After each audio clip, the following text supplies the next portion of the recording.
Nur Muhammad itu adalah wujudullah, adalah kenyataan Allah, adalah sifatnya Allah. Maka ketika kita berdoa, ketika berzikir, kelihatannya kita secara syariat itu bukan, saudara. Maka dengan mendudukan keakuan diri, keakuan kita itu melebur. Jadi yang ada hanya akunya Nur Muhammad, kemudian melebur lagi keakuannya Nur Muhammad, yang adanya keakuannya Allah Subhanahu wa taala. Kemudian keakuannya Allah ini, akunya Allah ingin dikenal sehingga wujud pada Nur Muhammad. Nur Muhammad itu zahir wal batin. Kalau kita bertumpu kepada yang batin saja, maka Allah Ta'ala tidak sempurna. Karena kenapa? Allah Ta'ala tidak maha tunggal kalau seperti itu. Berarti ada segala sesuatu, ada sesuatu yang bukan Allah, ada sesuatu yang bukan diri zatnya Allah Subhanahu wa Ta'ala. Meskipun itu zat bayangan, meskipun itu wujud bayangan. Wujud bayangan itu adalah alam semesta dan seluruh isinya termasuk batang tubuh. Akan tetapi ketika kita nilik ke dalam, masuk ke dalam hakikat, segala-galanya, maha segala sesuatu adalah wujud hakiki ketika tembus pandangan itu. Akan tetapi ketika tembusnya ini hanya kepada alam semesta, hanya kepada rupa-rupa, maka itu dinamakan wujud majasi. Wujud yang akan rusak, wujud yang akan sirna, saudara-saudara. Maka pada hakikatnya segala sesuatu adalah Allah Subhanahu wa taala. Bukan berarti Allah sesuatu, karena Allah bukan sesuatu. Kenapa? Apa itu Allah? Apa itu Allah? Kalau alif lam lam ha itu nama. Kalau Allah yang sebenarnya Allah, yang itu sang aku, itu nama daripada zat sebenarnya. Zatnya yang maha suci, yang maha ruang. Akan tetapi zatnya ini ingin dikenal sehingga mentajalikan dirinya, mewujudkan dirinya kepada sifatnya. Sifatnya tentunya mempunyai nama. Tentu nama mempunyai gerak, diam dan geraknya, af'alnya. Maka yang dikatakan Allah sebenarnya itu adalah zat, sifat, asma dan af'al. Maka hadirin dimulakan Allah Subhanahu wa taala, di sini betul-betul kita sudah dipahamkan Allah. Ini bahasa syariat. Jadi tidak ada maujud yang maujud ataupun wujud selain daripada Allah. La ilaha illallah, tiada sesuatu yang nyata melainkan Allah. La maujudun bihaqqi illallah, tiada yang maujud selain daripada Allah. Maka Nur Muhammad itu bukan hanya batin. Nur Muhammad yang batin namanya Ahmad, gelarnya Rasulullah. Akan tetapi dia berzohir, bernyata kepada batang tubuh, tapi bukan batang tubuhnya yang dilihat, bukan rupa-rupanya, tapi Nur Muhammad. Nur Muhammad zohir. Maka zatnya Allah Subhanahu wa taala yang maha suci, itu dikaitkan. Kalau diumpamakan itu air, ketika air ini dimasukkan ke dalam kulkas lalu membeku menjadi es batu, itu menjadi wujud. Kemudian es batu ini berbentuk seperti kotak, berbentuk seperti persegi panjang, berbentuk seperti segitiga atau bulatan. Nah, inilah wujud sangka-sangka atau wujud majasi yang bentuknya tadi itu. Kemudian wujudnya, wujud hakikinya adalah adanya barang itu. Kemudian zatnya adalah air. Jadi air zatnya itu tetap. Sebenarnya yang paling bernyata kalau orang itu tidak buta mata hatinya, dia tembus kepada zatnya Allah Subhanahu wa taala, maka dia mampu melihat dengan basirah bahwa yang ada hanya air, bukan bentuknya kotak persegi, bukan bentuknya es batu, tapi air. Sama dengan air yang turun, mau itu air sungai, air galon kah, air gelas kah, air kopi kah, air mineral kah di botol, air sungai, air tawar, air apakah, sama zatnya tetap sama, air. Begitupun dengan zat wajib al-wujud. Jadi zatnya yang maha suci wajib wujud. Begitu juga. Maka kalau orang mampu menembus tahu, itu sering kita ilustrasikan ya. Ketika seseorang teman kita membawa kresek hitam atau kardus hitam, kardus mie, di dalamnya tuh ada mie. Maka ketika kita bertanya sama dia, kamu bawa apa? Pasti jawabnya mie, bukan kardus mie. Atau kalau di kresek, ini kresek hitam, kemudian ada mie instan di dalamnya, pasti kalau ditanya kamu bawa apa? Mie sayang, mie kanda, mie dinda. mie. Padahal yang ditanya itu, yang dilihat dengan pandangan mata itu apa? Kresek hitam. Dibuka lagi kresek hitamnya, masih dibilang, apa itu kau pegang? Mie. Padahal masih ada plastik. Di dalamnya apa itu? Dia langsung tembus. Maka orang-orang tak sadar sebenarnya. Kita tak sadar dengan perumpamaan-perumpamaan yang Allah Ta'ala berikan, dengan isyarat-isyarat yang sangat banyak. Nah, kemudian kita jangan goyang ketika kita difitnah, misal oleh saudara-saudara kita kah, atau orang tua kita kah, atau apakah, ketika di dalam menjalankan ilmu ketauhidan. Memang ujiannya banyak. Tetap beradab, tetap berakhlak kepada orang tua. Akan tetapi begini, kepada semuanya, anak dan semuanya. Akan tetapi begini, jangan dalam pandangan batin kita memandang segala sesuatu itu adalah makhluk. Segala sesuatu ketika ditarik keluar memang makhluk, semuanya makhluk. Semuanya muhaddas, semuanya baharu, semuanya hancur. Akan tetapi ketika kita memandang sesuatu itu ke dalam, itu adalah wujud hakiki, zat wajib al-wujud, bukan kepada bentuknya. Jangan salah paham, banyak orang yang salah paham. Kalau seperti itu lebih parah daripada kaum mujassimah yang mengataskan Allah itu ada di aras, duduk. Itu lebih parah kita kalau begitu. Tidak, bukan itu. Jadi tauhid yang totalitas, yang bagaimana kita sama-sama mengetahui wal awalu wal akhiru wal zahiru wal batin, itulah Allah Ta'ala. Wujudnya pada Muhammad awal, Muhammad akhir, Muhammad zahir, Muhammad batin. Jadi Nur Muhammad inilah yang dikatakan sebenarnya yang bernama rahasia itu. Sebenarnya Nur Muhammad inilah yang awal, akhir, zahir, batin, inilah yang sebenarnya. Kalau mau tahu, karena Muhammad awal, Muhammad akhir, Muhammad zahir, Muhammad batin ini sudah mencakup segalanya. Sudah mencakup zat, sudah mencakup sifat, juga sudah mencakup asma, sudah mencakup af'al. Muhammad ini apa sih? Nur Muhammad itu apa sih? Nama Allah. Nama Allah Nur Muhammad. Muhammad itu nama Allah, nama kezohirannya, nama wujudnya, nama sifatnya. Nama dan wujudnya, sifat. Kan mustahil di dunia ini secara khariqul adat api berpisah dengan panas, kopi berpisah dengan manisnya, gula dengan manisnya, asin dengan garamnya, api dengan panasnya, cahaya dengan mataharinya. Memang ada segala sesuatu itu, kalau Allah Ta'ala mau tarik zatnya atau sifatnya itu bisa saja. Tapi di sini kita pakai akal robbaniyah. Adakah zat berpisah dengan sifat? Tidak ada, semua berpasang-pasangan. Tidak ada. Maka inilah yang mampu diperjalankan Allah Ta'ala ketika memahamkan itu. Kemudian memang pantas di dalam perjalanan-perjalanan seperti itu, memang wajar kebingungan, keresahan, bahkan semakin hari mungkin kita semakin bingung atau semakin emosi atau apa, wajar. Karena ketika ilmu-ilmu seperti ini dibuka, ketika sudah masanya muncul, tidak akan ada yang bisa membendung, karena ini haknya Allah, ini maunya Allah Ta'ala, tidak akan bisa.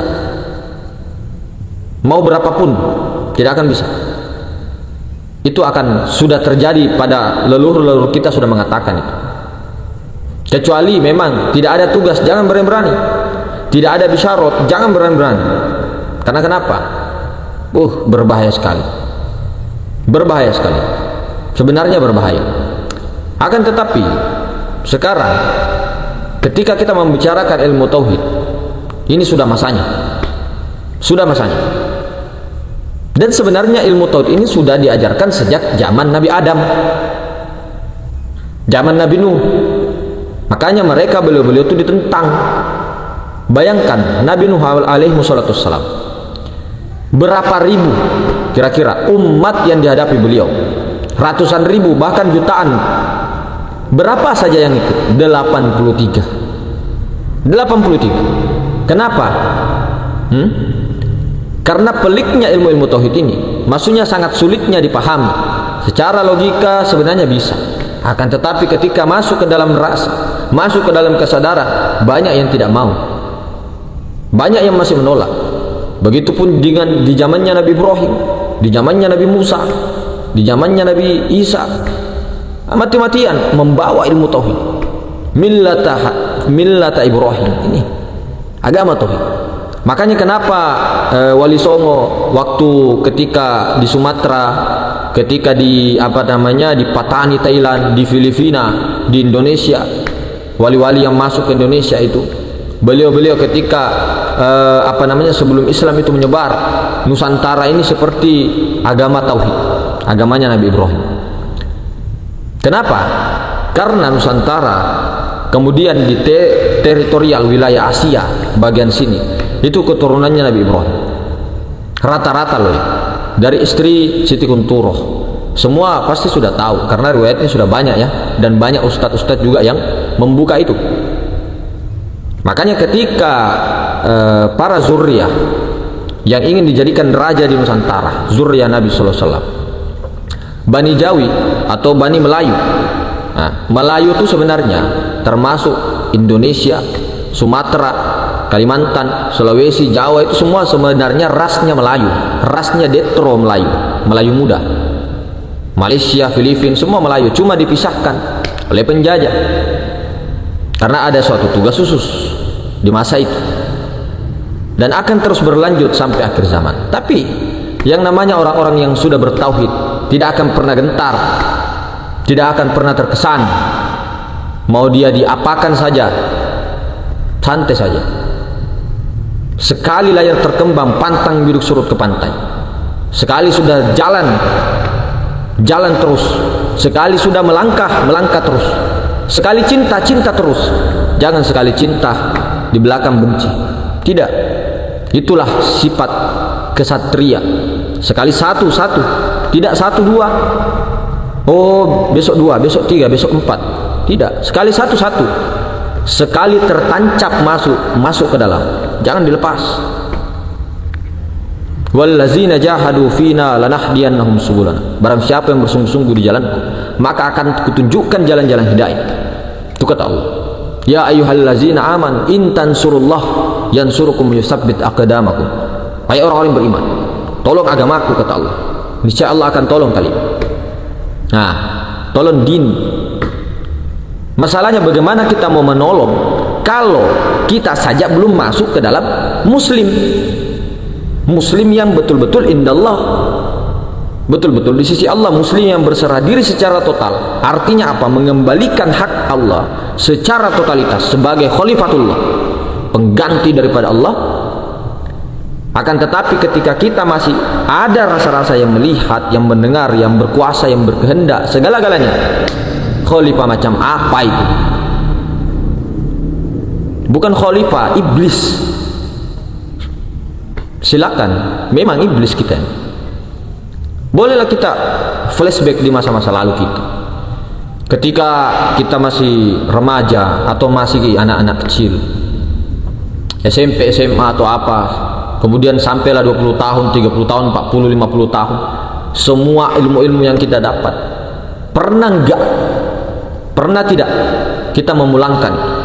Pernah enggak tidak merasa bahwa itu bukan ilmu kita? Bahkan kita sering, dapat ilmu sini, dapat ilmu sini untuk diperdebatkan. Padahal kebenaran yang hakiki, siapa yang menjamin? Kalau orang selalu menyalahkan orang dikarenakan karena dia hanya baru memegang belalainya gajah, baru memegang telinga gajah, baru memegang kakinya gajah, apalagi kalau katak di dalam tempurung. Perbaiki diri, bercermin kepada diri, baca diri, bukan baca kitab orang. Tubuh hatinya warasia. Iqra ya Muhammad, baca. Baca apa? Baca orang. Lalu bagaimana dengan orang-orang yang tinggal di gua sendirian, dibuang? Apa yang mau dibaca orang? Penyaksian 2 kalimat syahadat itu pada dirimu, labaga, bukan kepada orang, bukan kepada yang di luar.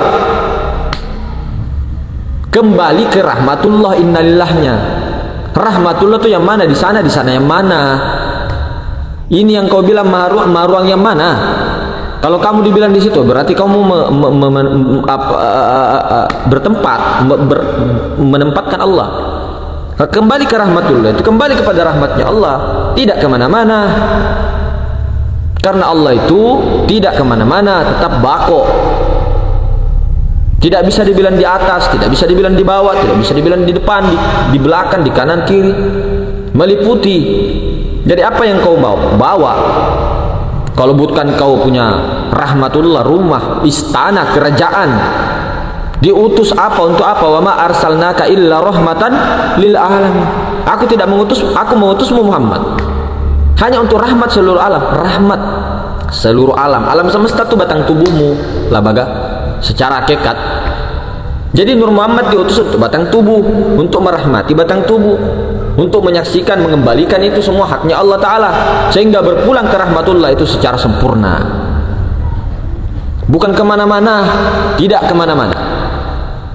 Maka setelah itu barulah ditempatkan di tempat yang sebenarnya, sebelum dikubur atau setelah dikubur, hilang. Mau percaya, mau tidak percaya, mau percaya tidak percaya, itu terserah Anda. Kalau dibilang sesat, silakan sesatnya. Sesatnya di mana? Sesatnya menyerupakan apa? Menyerupakan apa Allah dengan Muhammad? Muhammad yang mana kau maksud? Muhammad Toha kah? Atau Muhammad penjual gorengan? Atau Muhammad yang mana? Karena banyak itu. Kalau Nabi Muhammad SAW, beliau mempunyai Nur Muhammad, kita juga. Tapi Nur Muhammad yang paling besar, yang paling sempurna, yang paling luar biasa adalah Nabi Muhammad SAW, uswatun hasanah. Kalau kita hanya percikan-percikan, beliau itu kalau berjalan tidak ada bayangan, saking terangnya, saking luar biasanya beliau. Ini adalah kita. Kita ini berak ini berak ini tainya bau, keringatnya bau, kencingnya bau. Beliau tidak. Beliau tidak. Meskipun ada orang mengatakan, oh tidak, secara hakikat saja itu, matamu secara hakikat. Betulan itu. Tidak mungkin ada kenyataan kalau tidak ada hakikat. Tidak mungkin ada hakikat kalau tidak ada kenyataan. Berduaan, berdampingan labaga.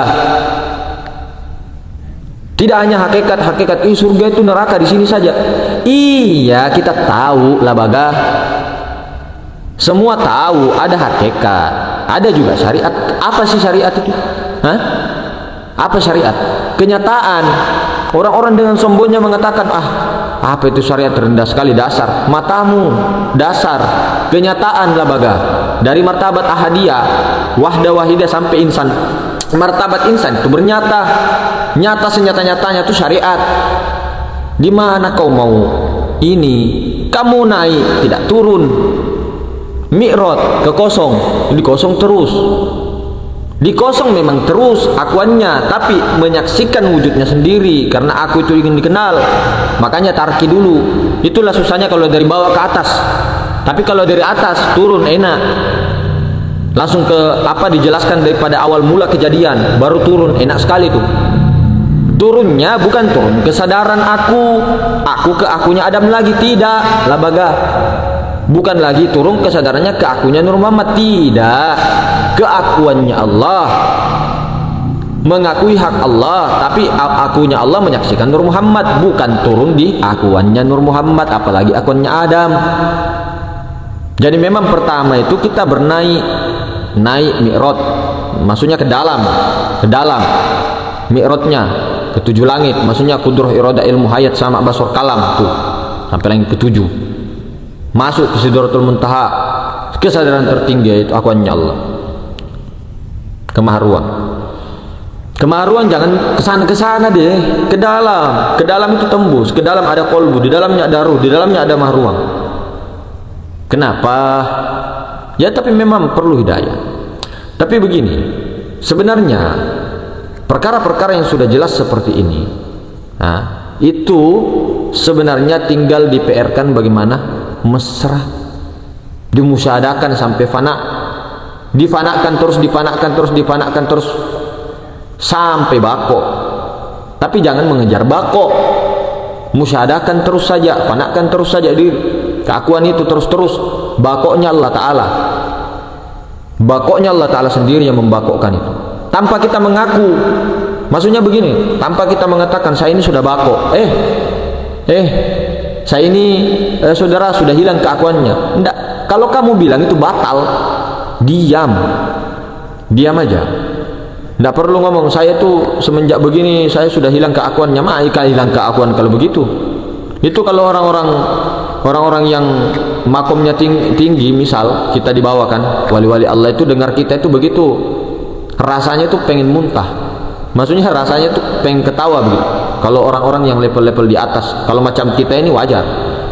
Kita ini ya orang-orang yang betul-betul baru belajar.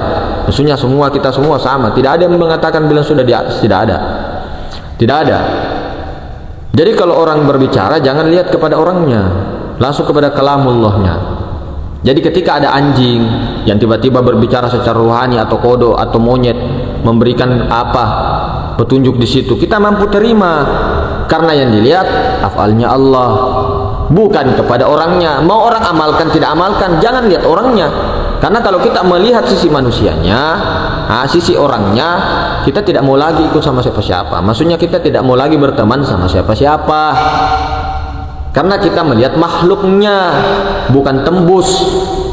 Kalau orang tembus tidak begitu. Jadi perlu dipahami itu. Tidak serta-merta kita ini begini begitu dengan keakal-akalan kita ini mau begini tidak. Makanya itu ada ilmu syariat, ilmu hukum. Nah, untuk mengatur ya. Ilmu apa? Ilmu adat, ilmu budaya, ilmu apa? Terserah lakum dinukum waliyadinkum. Yang penting kita itu tidak menyalahkan orang.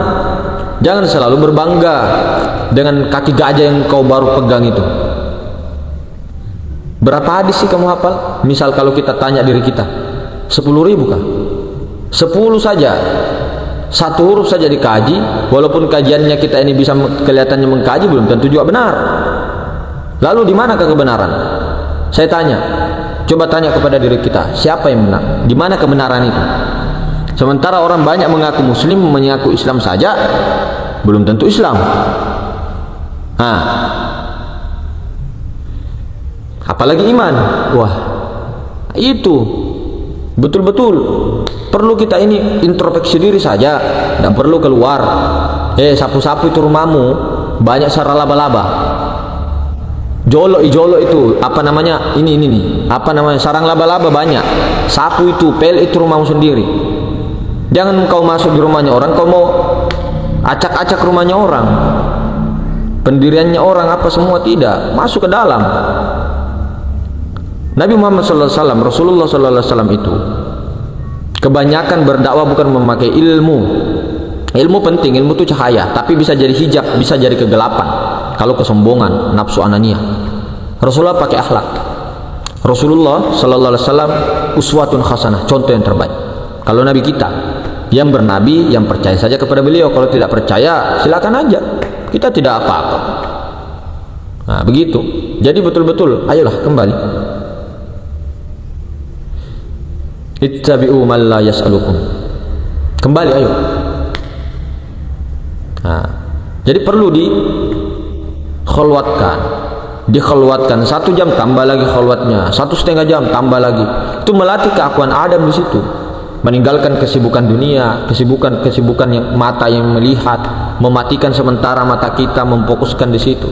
Telinga kita itu kholwatnya begitu dulu. Baru kholwat secara khawas. Berjalan di luar sambil kerja, sambil berkholwat. Bagaimana? Sadar. Begitu. Jadi kemungkinan begitu saudara-saudaraku. Wabillahi taufiq wal hidayah. Subhanakallahumma wa bihamdik, asyhadu an la ilaha illa anta astaghfiruka wa atubu ilaik. Assalamualaikum warahmatullahi wabarakatuh.